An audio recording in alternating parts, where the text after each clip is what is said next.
दीदी घरे जई हाथ दीदी घरे जई हाथ बंद रखिया फिर जवा हमारा पगली गे खा जई तो तोरा जीजवा कुल है चीजवा हमारा पगली गे खा जई तो तोरा जीजवा कुल है चीजवा छोड़तो ना तोरा करतो छोड़तो ना तोरा करतो खूबे नतीजवा हमारा पगली गे खा जइतो तोरा जीजवा कुल है चीजवा हमारा पगली गे खा जइतो तोरा जीजवा कुल है चीजवा हमारा पगली गे खा जइतो तोरा जीजवा कुल है चीजवा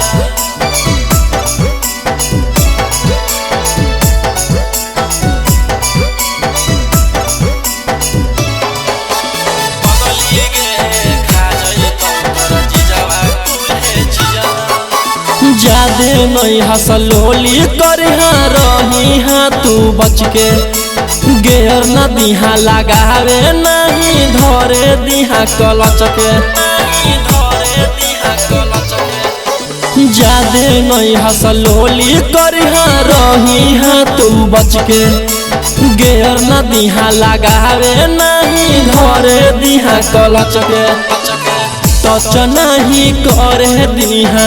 टच नहीं करे दिहा सूट समीजवा हमारा पगली गे खा जइतो तोरा जीजवा कुल है चीजवा हमारा पगली गे खा जइतो तोरा जीजवा कुल है चीजवा हमारा पगली गे खा जइतो तोरा जीजवा कुल है चीजवा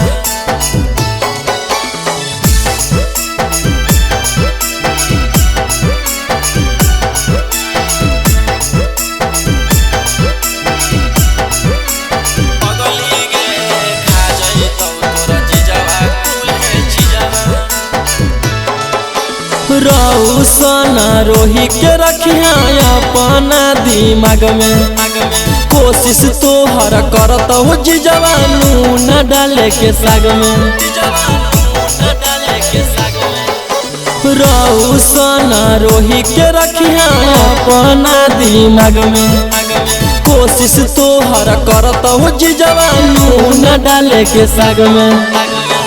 चीखे नदी है अपन चीखे नदी है अपन निखिल जीजू के पिजवा हमारा पगली गे खा जइतो तोरा जीजवा कुल है चीजवा हमारा पगली गे खा जइतो तोरा जीजवा कुल है पिजवा।